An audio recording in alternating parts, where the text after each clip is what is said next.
Contrast that with what Republicans did to address gun violence and crime the last time they were in charge. California knows how to do these things well, and they know how to work around things so that they can just draft this new law. There is no other right where we require individuals to show a need in order to be able to exercise that right. SB 2 was California's answer to the Bruen decision because just like New York, let's see what is the most compelling thing to learn from that case.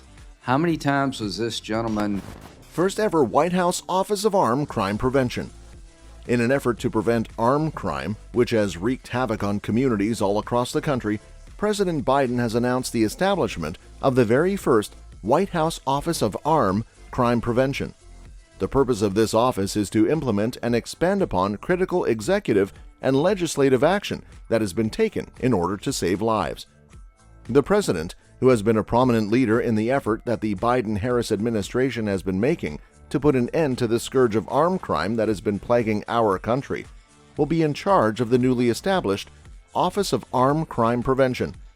Alongside leading armed crime prevention advocates Greg Jackson and Rob Wilcox, who will join the administration as deputy directors of the Office of Armed Crime Prevention, Stephanie Feldman, who has served as a policy advisor to President Biden on preventing armed crime for a long time, will serve as director of the Office of Armed Crime Prevention.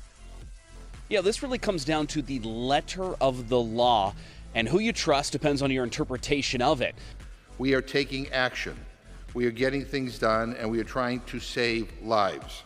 Today, Vice President Harris will also deliver remarks at John Lewis High School, where she will talk about. So while everybody's distracted with New Mexico's ban on open and concealed carry, there is no other right where we require individuals to show a need in order to be able to exercise that right. Contrast that with what Republicans did to address gun violence and crime the last time they were in charge. But now there is a right to possess a handgun outside the home. Now today, as you all know as well, we're also marking National Gun Violence Awareness Day. A statement issued by the president reads as follows: "Every time I have met with families impacted by armed crime as they mourn their loved ones, and I have met with so many throughout the country, they all have the same message for their elected officials: do something. This is the reason why, 1 year ago, I signed the bipartisan Safer Communities Act to keep weapons out of the hands of dangerous people, and it's also the reason why I've taken more executive action than any other president in the history of the United States to keep communities safe. However, as I've mentioned in the past, despite the fact that these are crucial beginnings, they are only the initial steps towards what is required. Because of this, I'm announcing more steps forward, including the establishment of the first ever White House Office of Armed Crime Prevention, which will be directed by Vice President Harris in order to build upon these efforts and keep Americans safe. Alongside prominent experts Greg Jackson and Rob Wilcox, whose own lives and families have been affected by the tragedy of armed crime, the office will feature Stephanie Feldman, who has capably spearheaded the efforts of my administration to prevent armed crime and who has been a valued aide for more than a decade. The office will also include specialists whose own lives and families have been touched by the tragedy of armed crime. They have turned their suffering into a purpose, and they have devoted their careers to being champions for change. This vital work will continue now that they are joining my team in these new roles.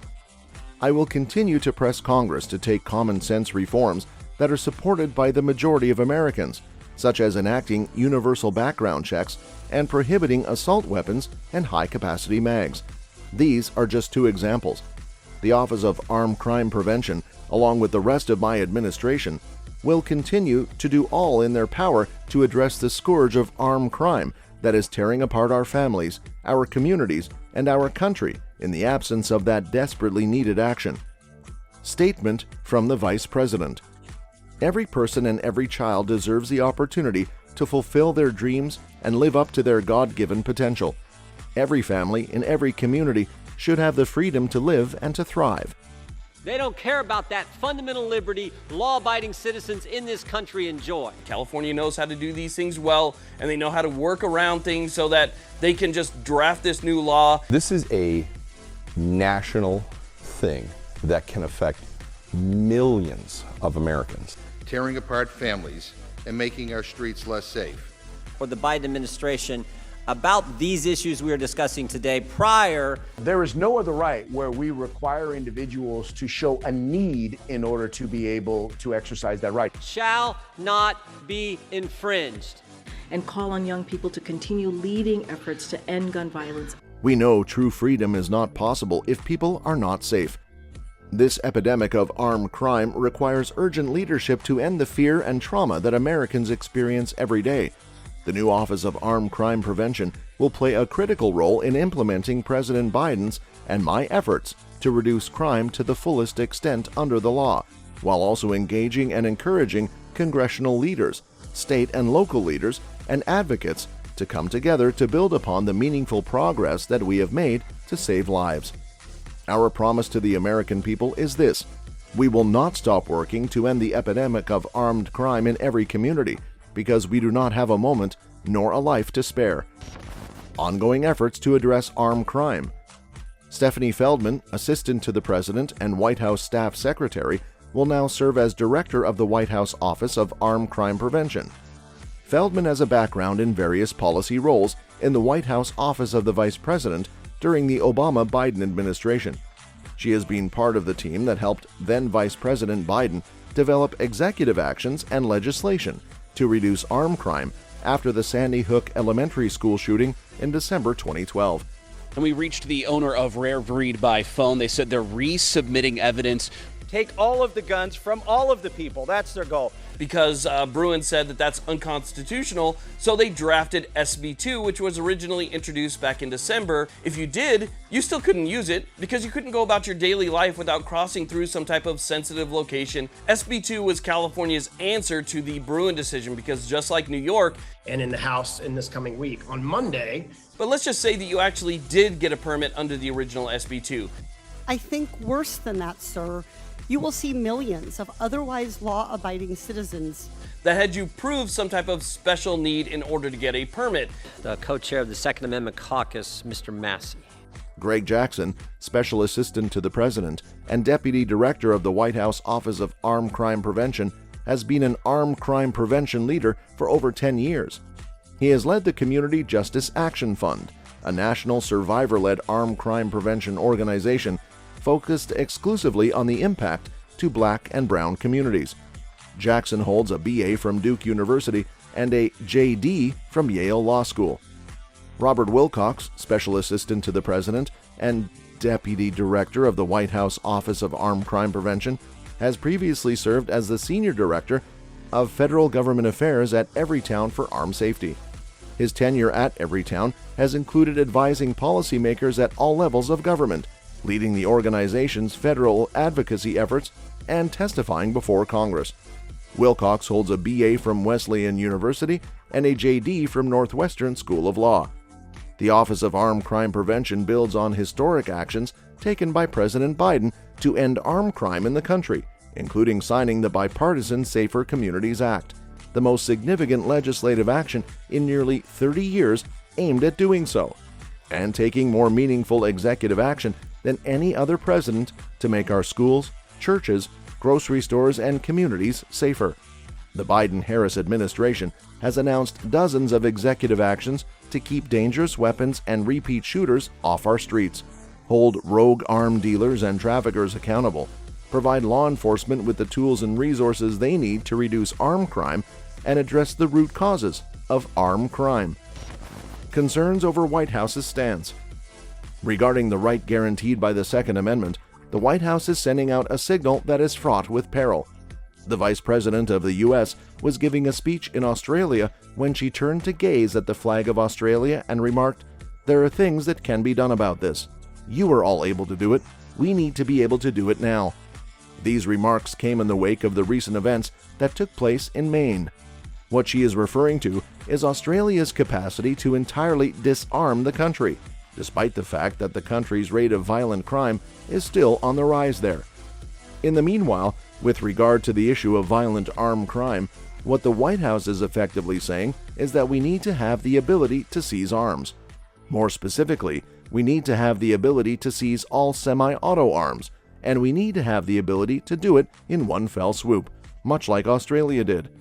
This presents a significant risk. The present administration in the White House appears to be open to the idea of confiscating arms, and this is something that needs to be taken into consideration by all of us. Will they be successful in accomplishing this throughout their tenure? Nope, but the concept and the fact that they are considering this are what are important here. You have an obligation to be aware of the possibility that the following set of leaders will strive for the same objective, even if the current group of leaders is unsuccessful. It is critical that you pay attention to what other people say aloud, because the things that people say in public frequently disclose their goals, which may not correspond with what they say in other circumstances. Therefore, it is essential that you pay attention to what other people say out loud. The White House has come out and stated publicly that our nation needs to take action similar to that taken by Australia, which was to remove all semi-auto rifles from the hands of all citizens in all 50 states. This has been made plain to be the linguistic objective of the White House, and it has been communicated in that manner. There is no other right where we require individuals to show a need in order to be able to exercise that right. It is reported from the Rules Committee. Against any resolution reported. And there's been quite a few amendments. Well, the last thing to happen just happened yesterday. Of any semi-automatic assault weapon that was lawfully possessed before the bill became law. Let's see what is the most compelling thing to learn from that case. How many times was this gentleman? We filed formal petitions for rulemaking through the appropriate channels. I think worse than that, sir. You will see millions of otherwise law-abiding citizens. There's a hearing that you can't be at, your counsel can't be present, you haven't been charged with the crime. There are many areas, as you might imagine, especially when you're dealing with firearms, where we just don't know. Because this appears to be a significant possibility, it is necessary for us to pay attention to it and be aware of it. Additionally, it is essential for us to keep track of how these conversations progress. We don't think she's bluffing. We think she means business. We don't think she's just messing around. That's all for this video, folks. See you next time.